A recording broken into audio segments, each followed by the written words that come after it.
कहानी की शुरुआत होती है जापान में, जहां 2 लाख से ज्यादा जबरदस्त निंजाज मौजूद हैं, जो देखने में तो आम आदमियों जैसे ही लगते हैं, लेकिन असल में वो बहुत ही खतरनाक जिंदगियां जीते हैं। सुजुकी एक निचले स्टार की निंजा है, जो मैगजीन एडिटर के रूप में आम लोगों के बीच रहती है। एक दिन अचानक उसे एक मैसेज आया। उसने जल्दी से अपने राइटर को अलविदा कहा और एक पुल की तरफ बढ़ी। वहाँ पहुंची तो उसे एक रशियन आदमी दिखाई दिया, जो कि निंजास का शिकार करता है। इसी आदमी को मारने का मिशन उसे दिया गया है। उस आदमी ने सुजुकी पर गोली चलाई, जिससे बचकर सुजुकी ने अपनी हील से वार किया, जो अचानक से 2 तीखे खंजरों में बदल गई। वो आदमी जैसे तैसे बचा और अपनी बंदूक से सुजुकी पर गोलियां चलाता रहा, लेकिन सुजुकी ने बचकर कुछ निंजा स्टार्स उसकी तरफ फेंके और फिर पीछे से आकर उसके गहनों पर लात दे मारी। लेकिन फिर भी वो आदमी रुका नहीं।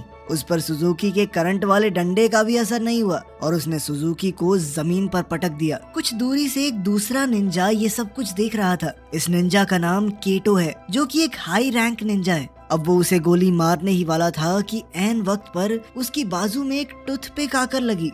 जैसे ही उसने पलट कर देखा तो एक लड़का उसकी तरफ भागता हुआ आ रहा था। ये भी एक निंजा है जिसका नाम है कुरो।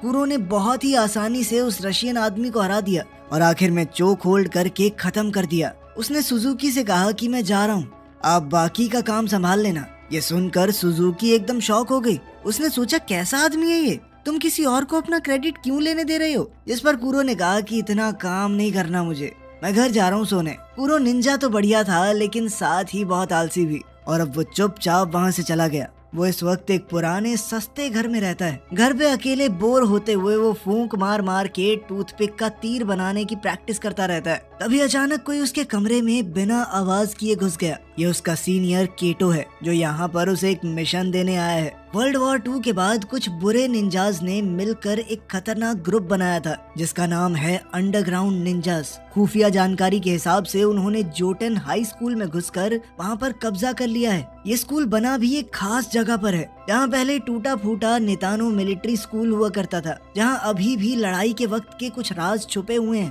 कुरो का मिशन है कि उसे अंडर कवर जाकर उनके प्लान का पता लगाना है। उसके मिशन में मदद करने के लिए केटो ने उसे एक खास सूट दिया। इस सूट की मदद से वो गायब हो सकता था, लेकिन सिर्फ ऊपर ऊपर से। जब कुरो इस सूट के साथ टाइम पास कर रहा था, तभी टॉयलेट से कुरो की एक दोस्त की आवाज आई, जो कि टॉयलेट पेपर मांग रही थी। वो सीट से बहुत दूर रखा हुआ था। उसने कुरो से कहा कि अगर मेरी तरफ देखा ना तो बहुत मारूंगी, समझा? उसकी बात मानते हुए कुरो दीवार पर चढ़कर लड़की के ऊपर से उसे ना देखते हुए टॉयलेट पेपर तक पहुंच गया, लेकिन आखिर में टॉयलेट पेपर पकड़ाने के लिए लड़की की तरफ मुड़ गया, जिसके लिए उसके मुंह पर चप्पल लगी।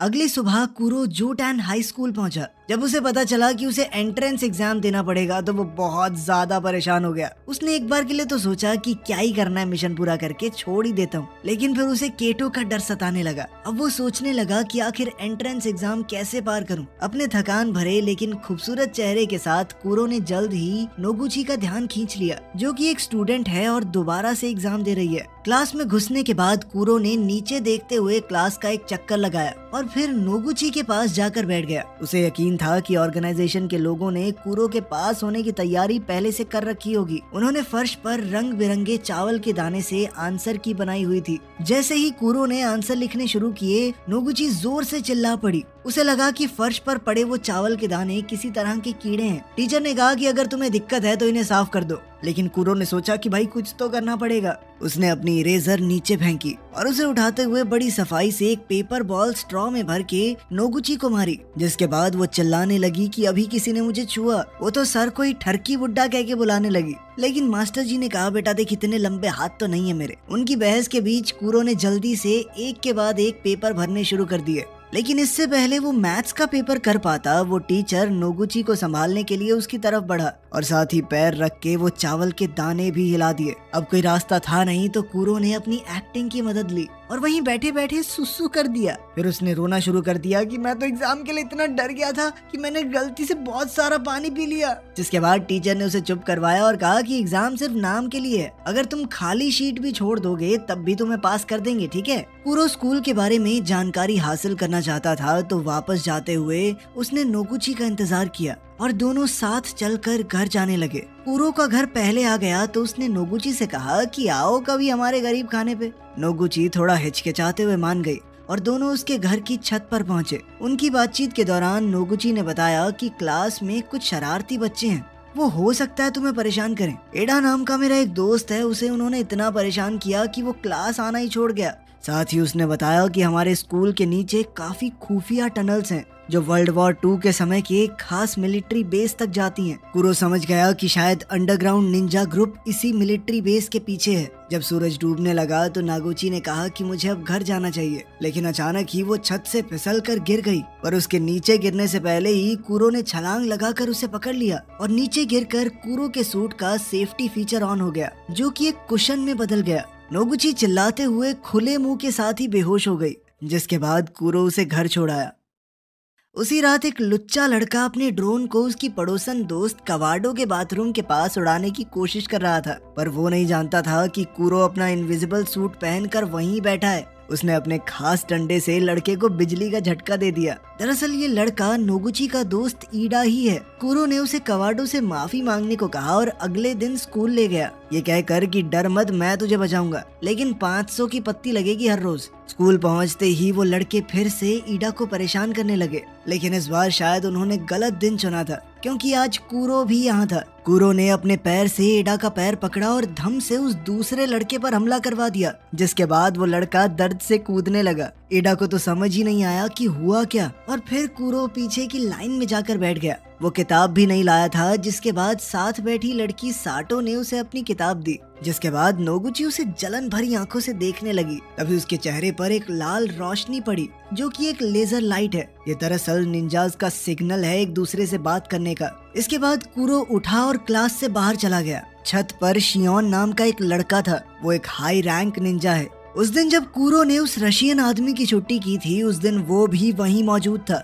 इससे पहले वो लड़ाई में कूदता कुरो बीच में आ गया। कुरो की ही तरह वो भी स्कूल में एक अंडरकवर निंजा है, जिसका काम था ये पता लगाना कि अंडरग्राउंड निंजा ग्रुप में कौन कौन है। उन दोनों के साथ साथ एक और निंजा है जो यहाँ पर भेस बदल कर रह रहा है। वो इस वक्त स्कूल का डिसिप्लिन डायरेक्टर है। उसने कुरो को क्लास के बाद बॉयलर रूम में मिलने को कहा और फिर वहाँ से गायब हो गया। तभी कुरो ने देखा कि एडा फिर से मुसीबत में पड़ गया है। वो अपने ऊपर का शरीर गायब करके एक बक्सा मुंह पे पहन कर वहाँ पहुँचा और उन लड़कों में से एक ने कुरो को लात मारी ये जानने के लिए कि वो कौन है, लेकिन उल्टा वो खुद ही नीचे गिर गया। कुरो ने पहले उसकी गेम बिठाई और फिर एडा के पीछे खड़ा होकर उसके हाथ पकड़ लिए। उसने एडा के हाथ से ही दूसरे लड़के को जबरदस्त मुक्का दिया ताकि स्कूल में कुरो का नहीं एडा का नाम हो। इसके बाद कुरो बॉयलर रूम में डायरेक्टर से मिलने पहुंचा। डायरेक्टर ने अचानक पीछे से एक तलवार निकाली और कुरो पर हमला कर दिया। वो दोनों एक दूसरे को अंडरग्राउंड निंजा ग्रुप का मेंबर समझ रहे थे।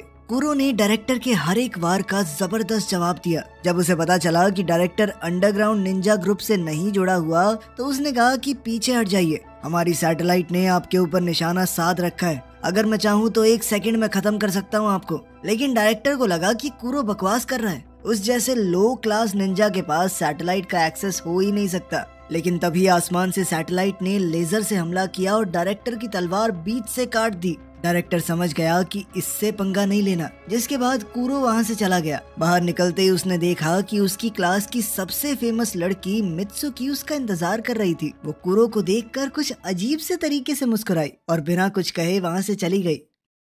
पास ही के एक स्टोर में कस्टमर के बाहर निकलने के बाद स्टोर का सेंसर वाला दरवाजा खुद ब खुद खुला और फिर बंद हो गया, जैसे कोई अदृश्य चीज अंदर गई हो। और कुछ ही देर में स्टोर का सामान गिरने लगा। स्टोर में मौजूद उस औरत ने लड़ने की कोशिश की, वो भी एक निंजा थी, लेकिन इस इनविजिबल आदमी ने उसे खत्म कर दिया। सुजुकी को एक मैसेज आया कि किसी ने उसकी मेंटोर जो कि एक निंजा थी उसका खून कर दिया है, और तभी सुजुकी पर भी वार हुआ। सुजुकी समझ गई कि ये जरूर कोई अंडरग्राउंड निंजा ग्रुप का आदमी है, क्योंकि उनके पास ही ऐसा सूट है जो एक इंसान को पूरी तरह गायब कर सकता है, जबकि उनका सूट आदमी को आधा ही गायब करता है। वहीं जब साटो स्कूल से घर जा रही थी तो उस आदमी ने उसे पकड़ लिया। सुजुकी ने चेतावनी दी कि वो किसी आम आदमी को नुकसान ना पहुंचाए। इस पर उस आदमी ने सुजुकी से कहा कि तुम्हारी मौत यहाँ नहीं लिखी, कोडान हाई स्कूल में लिखी है। उधर नोगुची अपने कमरे में बैठी कूरो के बारे में सोच रही थी। पिछले कुछ दिनों से वो कूरो के ख्याल को अपने दिमाग से निकाल ही नहीं पा रही। वो उसके साथ एक खुशहाल जिंदगी बिताने के सपने देख रही थी और तभी हमने देखा कि कूरो उसके बिस्तर के पास आधी रात को चुपचाप उसे घूरते हुए बैठा था। कूरो ने उसे बताया कि स्टोर में काम कर रही एक निंजा को मार दिया गया है और उसे डर है कि अंडरग्राउंड निंजा गैंग हमला करने वाली है।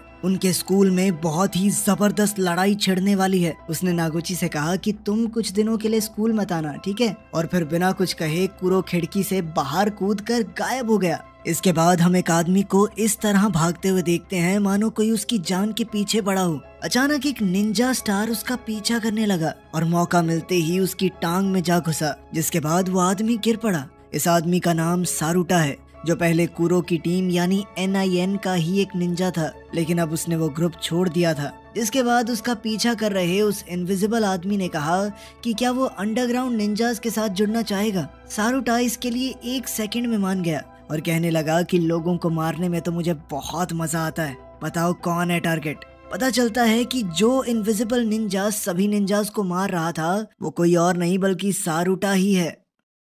अगली सुबह जब एक स्टूडेंट स्कूल जा रहा था तो सारुटा ने एक ही झटके में उसकी मुंडी उड़ा दी और बॉडी को अपने साथ ले गया। उधर कूरो के मना करने के बावजूद भी नोगुची उसे ढूंढते हुए स्कूल पहुंची। तभी स्कूल के डायरेक्टर ने उसे देख लिया। नोगुची ने हड़बड़ाकर सब कुछ बता दिया कि कूरो ने उसे बताया था कि स्कूल तबाह होने वाला है। डायरेक्टर समझ गया कि लड़ाई छिड़ने ही वाली है। उसने नोगुची को एक अंगूठी दी और कहा कि ये कूरो को दे देना, उसे ढूंढने की कोशिश करो, ये बहुत जरूरी है। कुछ देर बाद सारुटा उस स्टूडेंट की बॉडी के साथ क्लास में पहुंचा। अभी भी उसे कोई देख नहीं पा रहा था और अचानक से वो बिना सर का शरीर सबके बीच में आकर गिरा। क्लास में हड़कंप मच गया और सारुटा एक के बाद एक स्टूडेंट्स को खत्म करने लगा। कुछ स्टूडेंट्स कमरे से निकलने में कामयाब हो गए, लेकिन सारुटा अब भी उनके पीछे था।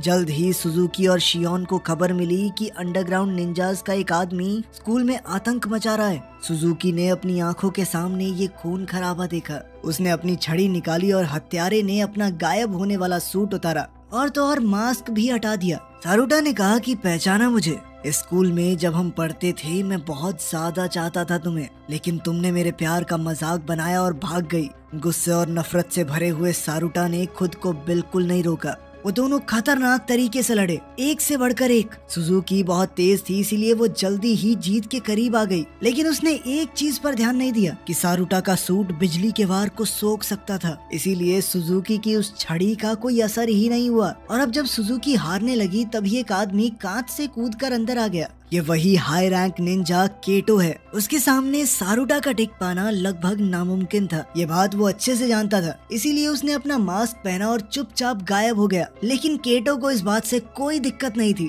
उसने बिजली की रफ्तार से अपनी बाजू में एक चीरा मारा और सारुटा की तरफ अपना खून फेंक दिया ताकि उसके सूट पर निशान लग जाए और उसका गायब शरीर फिर से दिखने लगे। केटो ने सारुटा पर अपनी तलवार से हमला किया, लेकिन सारुटा के एडवांस सूट ने गुब्बारे की तरह फूल कर उसे बचा लिया और सारुटा मौका देखकर वहां से भाग निकला। वहीं नागोची अभी भी कूरो को ढूंढ रही थी। तभी वो घबराए हुए ईडा से टकरा गई। ईडा ने उसे बताया कि मैं, कूरो और एक तीसरा लड़का उन टनल्स वाले एरिया में गए थे।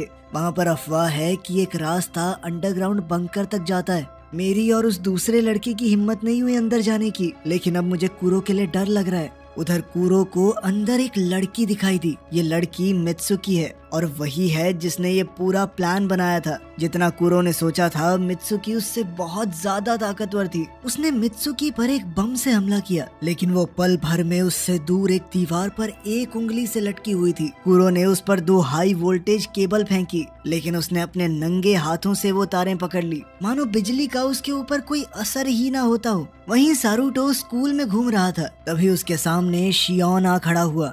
उसने अपनी तलवार उठाई और बहुत ही ज्यादा फुर्ती के साथ सारुटा का मुकाबला करने लगा। शियोन ने बड़ी चालाकी से जमीन पर कांच बिखेर दिया, जिसके बाद उसे पता चल जा रहा था कि सारुटा है कहां पर। साथ ही उसका वो टेडी बियर भी सारुटा की लोकेशन को पिन पॉइंट करने में कामयाब हो गया। उसने सारुटा को एक दीवार से लगा दिया। अब कुछ ही पलों में सैटेलाइट के हमले से सारुटा मारा जाता, लेकिन ऐन मौके पर वो वहां से बच निकला। शियोन उसके पीछे भागा और उसने छत पर सारुटा को पकड़ लिया। शियोन ने अपनी तलवार के वार से सारुटा पर जबरदस्त हमला किया, लेकिन वहाँ सिर्फ सारुटा का वो सूट था और सारुटा ने पीछे से अचानक उस पर हमला बोल दिया। इस अचानक हुए हमले से शियोन ने बचने की कोशिश की, लेकिन उसकी तलवार 2 हिस्सों में टूट गई। शियोन एक बेहतर फाइटर जरूर था, लेकिन अंडरग्राउंड निंजास के हथियार ज्यादा ताकतवर थे और इस लड़ाई में उसके कंधे पर खतरनाक चोट लग गई। अब घायल और घबराए हुए शियोन के पास अपनी आधी तलवार से बचाव करने के अलावा कोई दूसरा चारा नहीं था। वो हारने ही वाला था, लेकिन तभी केटो ने वहां आकर बाजी पलट दी। उसने अपनी तलवार सारुटा के शरीर के पार करके उसका खेल खत्म कर दिया और आखिरकार शियोन की जान बच गई। वहां नीचे सुरंग में कूरो लड़ाई में हार रहा था। वो समझ गया था कि उसके लिए मित्सुकी को हराना लगभग नामुमकिन है, क्योंकि वो बहुत ज्यादा शक्तिशाली है उससे। लेकिन कूरो ये जानना चाहता था कि आखिर मित्सुकी चाहती क्या है, वो ये सब क्यों कर रही है। मित्सुकी ने आखिरकार सच बताया। उसने जानबूझकर झूठ बाहर फैलाया ताकि वो सभी निंजास को स्कूल तक ला सके, ताकि निंजास लेजर सैटेलाइट को एक्टिवेट कर दें और वो सैटेलाइट की लोकेशन का पता लगा सके। हैक किए हुए डेटा का इस्तेमाल करके इन्होंने सैटेलाइट का पता लगा भी लिया और अब उनका एक आदमी उस सैटेलाइट के पास पहुंच चुका है। उनके एक खास सूट स्पेस में भी काम करते हैं। उधर मित्सुकी ने कूरो पर एक खतरनाक हमला किया। मित्सुकी की जबरदस्त ताकत से कूरो लगातार अपना बचाव कर रहा था, लेकिन असल में वो सिर्फ वक्त काट रहा था कि कहीं से उसके दोस्त आ जाएं और उसे बचा लें। तभी वहाँ नागोची ईडा के साथ आई। नागोची ने कूरो को वो अंगूठी दी जो डिसिप्लिन डायरेक्टर ने उसे कूरो को देने के लिए कहा था। उसने वो अंगूठी पहनी और उसका एंटीना ऑन किया। तभी एक ड्रोन तलवार लेकर वहां आ गया। उसने वो तलवार उठाई और पैर से मित्सुकी की तरफ धूल उड़ाई और फिर मौका देखकर वार किया। दोबारा से दोनों ने डट कर एक दूसरे का सामना किया, लेकिन कूरो समझ गया कि मित्सुकी के ऊपर सीधा वार करना बेवकूफी है। उसे चकमा देकर अचानक हमला करना होगा। उसका गायब कर देने वाला सूट भी किसी काम का नहीं था, क्योंकि वो सिर्फ उसके ऊपर के शरीर को गायब करता था। सूट एक्टिवेट करने के बावजूद भी मित्सुकी उसे देख तो सकती थी। कूरो ने अपने दिमाग में कई बार सोचा कि अगर मैं ऐसे लड़ूं तो क्या होगा, लेकिन हर बार वो मारा जाता। आखिरकार उसे समझ आ गया कि वो इस तरह तो नहीं जीत पाएगा। उसके पास एक ही तरीका था मित्सुकी को हराने का। उसने जबरदस्त टेक्निक से सीधा हमला शुरू किया और वो अपनी जान की परवाह ना करते हुए आगे बढ़ गया, जिसके बाद उसकी तलवार मित्सुकी के आर पार हो गई और मित्सुकी की तलवार कूरो के। उसने मित्सुकी को धक्का देकर तलवार खींच ली। मित्सुकी वहीं ढेर हो गई। कूरो पहले ही अपनी पूरी हद तक पहुंच चुका था। वो लड़खड़ाता हुआ घायल होकर नीचे गिर पड़ा। नागोची ने जल्दी ही उसे उठाया और दोनों वहां से निकल गए। अंडरग्राउंड निंजा ग्रुप का एक आदमी सैटेलाइट के अंदर पहुंच गया था और उसने सिस्टम में वायरस अपलोड कर दिया, जिसके बाद पूरा लेजर सिस्टम उनके कंट्रोल में आ गया और जैसे ही उसने डायल घुमाया पावर लेवल मैक्सिमम हो गया। उस लेजर का टारगेट स्कूल में था, इसीलिए अब तो साइज बड़ा करने के बाद पूरा स्कूल लेजर से उड़ गया। धमाके के इस झटके से अंडरग्राउंड बंकर में कंपन हुई। बंकर टूटने लग गया और एग्जिट भी बहुत दूर है। नागोची और कूरो बाहर निकलने की कोशिश कर रहे थे, लेकिन कूरो बुरी तरह से घायल था। कूरो को लगा कि वो जिंदा तो नहीं बच पाएंगे, इसीलिए उसने अपना गायब होने वाला सूट उतारा और नागोची पर ढक दिया। अब सारा मलबा टूटकर इन दोनों के ऊपर ही गिर रहा था। कुछ देर बाद नागोची वहां से बाहर निकली, क्योंकि उस खास सूट ने उसकी जान बचा ली थी और कूरो ने दुनिया को बचाने के लिए अपनी जान का बलिदान दे दिया। लेकिन फिल्म के आखिर में हम कूरो के जुड़वा भाई जूरो को देखते हैं, जो न जाने क्यों नोगुची से मिलने आया था।